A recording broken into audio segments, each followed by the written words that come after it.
So Ross, you win the prize. You win the prize for coming from the farthest distance to the New York Megatrends. Well, the addition. No. So Ross is the Director General of Qiddiya City, which is based in Saudi Arabia. So we're really so excited to have you here. Do tell everyone, what is this Qiddiya City that we're talking about? Okay, thanks. Hi, everyone. My name's Ross. I'm not Saudi, I'm Scottish, and I'm at Skift, so it's a very alliterative start for us today, I think, Carolyn. I came just actually from Edinburgh here, looking for, I think Sarah talked about cold weather tourism. You know, I've managed to find a place colder than Scotland to come to, which is quite unusual for me. But I'm generally based in Riyadh. So what is Qiddiya City? Qiddiya City is a giga project in Saudi Arabia. We're building a destination city. So destination in the sense of a place you visit, city in the sense of a place you live. We're building that just outside Riyadh. You see some images there. From nothing. There is nothing there, or when we started, there was no infrastructure. We're building this destination city 40 minutes away from downtown Riyadh. So I don't know how many of you are au fait with Riyadh. I wasn't before I went there. But Riyadh has a population of 7 million people. So we're building a destination city built on the experiential pillars of sports, entertainment, and culture. And we're building that 40 minutes away from 7 million people. Oh, and I should say, this year is going to be, I hope, a good year for us, because in the next 12 months, we'll be opening our first assets within the city. The first being a Six Flags theme park, which will have the world's tallest, longest, and fastest roller coaster. So if you're into that sort of thing, please come and be my guest. You can try it out. I see someone here who's very much going to be there. All right, yeah. I'm not. I'm completely petrified. So you're building this mega city, right? And you're building it on this single-minded philosophy of one word called play. Yeah. All right. So tell us, why play? Good question. There's a pretty big bet on that. So, you know, imagine you took the day off to play, or who would like to take the day off to play? Hands up. Not everyone, interesting. Who would like to take a week off to play? Less. Who would like to take a month off to play? Right, okay, yeah. So, you know, I think when I say, do you want to take a day off to play, people are generally excited. And then when they think about it taking longer, they get a little bit disappointed because that's not possible in today's world. Or they get a little bit fearful of, hang on, I can't devote that much time to play. You know, I've got to make money and earn a living. At Qiddiya City, we believe in the power of play. Because play for us is as basic a human instinct as breathing or as walking. From our first entry into the world, how do we understand what's around us? Through play. How do we connect with people different from us? Through play. How do we compete? Through play. And so play is a serious business. It's been infantilized, it's been trivialized. But there's a huge body of research that says play is important to move individuals forward, to move societies forward. And somewhere along the way, generally it's the education system said, hang on, you shouldn't be doing that. You should be serious, you should sit down, you should learn this. You know, we want to turn you into a nice malleable factory worker or something like that. But we want to bring that back because we think there's a better way to live a sustainable urban lifestyle. Okay? And that's through embracing this power of play.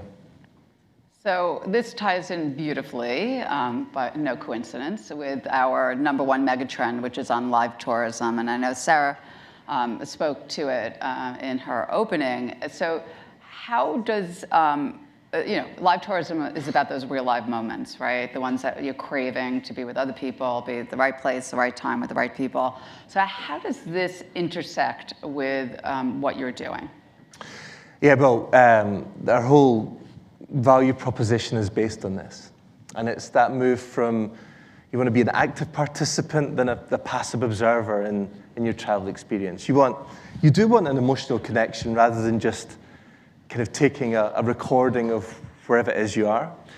That, to us, Carolyn, has been driven by demographics. So millennials and younger, really, we did the research. So we spoke to 2,500 people globally and 300 travel industry execs. Over 72% of millennials and younger said the most important thing when booking their travel experience is there entertainment, sports, and culture within that experience. Okay. And this is a powerful cohort because they have a spending power of $143 billion. And what I see is the travel funnel being flipped on its head a little bit. We used to book a place, and then let's work out what we want to do when we get there. Let's go to London. Let's go to Paris. Let's go to, LA. That's flipped now. People are thinking, what is it that I want to do? So I really like Taylor Swift. I really like watching football. I really like esports. Where in the world can I do that thing? That's my primary motivator for choosing the destination and the ancillary events and services around it. Yeah, I think that's so interesting, right? So you're looking at the thing you want to do versus the place you want to go, which is what you're betting on. So when you think about play, what are the foundational activities? What are the key pillars to this concept of play? And is it really just meant to be for young people, or does it cut across different generations? Does it cut across different socioeconomic groups? Yeah, that's good. So there's a great quote from George Bernard Shaw, which I always get wrong, but I'll try and get it right this time. He said that people don't stop playing because they get old. You get old because you stop playing. Great quote, yeah. Did I get that round the right way? Yeah, I don't know, thanks. It sounds good. You got to keep it. Yeah. And so play as a concept is universal. Regardless of how young or old you are, if you're male or female, if you're from Scotland or the US or from Saudi Arabia, we understand this.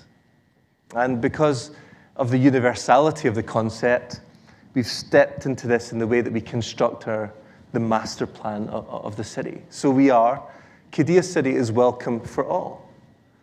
And that's to debunk a myth about the Saudi giga projects and other big tourism projects globally. People think, it's the luxury end, it's the high end. It's not. We're specifically programming our experiences in sports and entertainment and culture and accommodation to cater for all economic strata, because Qiddiya City is for all, as play is for all. So it's super intentional, obviously, as you build from the ground up. You have this sort of whiteboard opportunity, but how do you keep it authentic? Is it going to be authentically Saudi Arabia, a Saudi Arabian feeling, or what are you going for, and how do you work in that authenticity?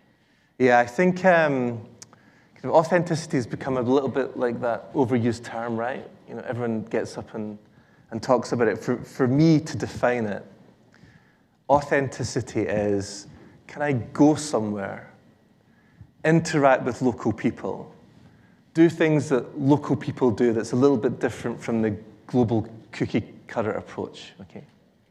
And so the reality of Saudi Arabia as a country and of Qiddiya City is 65% of the population is under 30 years old. When you arrive in the airport in Riyadh, your taxi driver is going to be a Saudi, the frontline service staff will be Saudi. You've got a great opportunity to go there, interact, deal with Saudis in a place, literally in a playground, so to kind of play together. So for me, authenticity is about your ability to play like a local. And often authenticity, I think, Carolyn, gets confused with heritage and tradition. Okay, so for it to be authentic, it has to hark back to a traditional stereotype of whatever it is or whatever culture that you come from. That's not the case. I think authenticity has to reflect the country, reflect where it's going, and that's what we're trying to do with Qiddiya City, to take advantage of this phenomenal, and this surprises a lot of people, a phenomenal youth culture there. They're really driving the nation forward. How many of you have been to Saudi? I'm just curious. Yeah. I just went twice this past year. I think there was 4 there. This past year, and it's really just eye-opening and surprising. What did you think? Not to put you on the spot, but you're very much definitely on the spot. Well, I was only in Riyadh twice when I was there, and it was people were incredibly hospitable. Like, I felt very welcome. And so, as a woman as well, I felt comfortable and good and welcomed. That's an interesting thing. That's, I think, the biggest barrier. I had we worked with a lot of great partners and consultants. So I had a consultant come over pre-Christmas, and she was a little bit tentative. I'm not sure I want to come to Riyadh. I'm not sure how to react. Will people be friendly? I said, travel is about experience, about meeting new people. You should come and make up your own mind, which is what I advise everyone. She came, and within a week, she was invited around to a Saudi's house. 3 different Saudis invited her for dinner, around to their family dinner. And she was invited to 1 wedding at the weekend, which I think is testament to the warmth and the generosity of that culture that's not often portrayed that way, in the media. Yeah, definitely, absolutely. So we only have just a few seconds to wrap it up, but it's got to be kind of wild to be working on this project that won't be fully realized for another 30 to 40 years. It's quite ambitious and it's quite lofty. Just quickly, what is it like for you from where you sit? Well, we're excited because it's a tabula rasa. We get to build a destination city from scratch. So we scan the global horizon. We look at those that have gone before us, what's worked well, what hasn't worked so well, and we can master plan that in from a resident perspective, from a visitor perspective, to look at the relationship between a resident and a visitor. So it's symbiotic and both feel the value. And also in the way that we deal with events and we deal with those kind of experiences, we get to do that. And the flip side of that, there's no excuse for not getting it right. Yeah. So I would say, as a travel professional, to wrap up, it's a very exciting place to be. It's a place that you can make your mark, you can leave a legacy that's moving fast. So yeah, it's a really great place to live and work. That's awesome. I don't see the QR code up, but we have a report. Oh, is that it? Yeah. We have a report that we just released. Great research, great information on what you're doing at Qiddiya City. Ross, thank you so much. Thank you. Who wants to go on the roller coaster with me at the end of the year? You're all welcome. Thank you very much.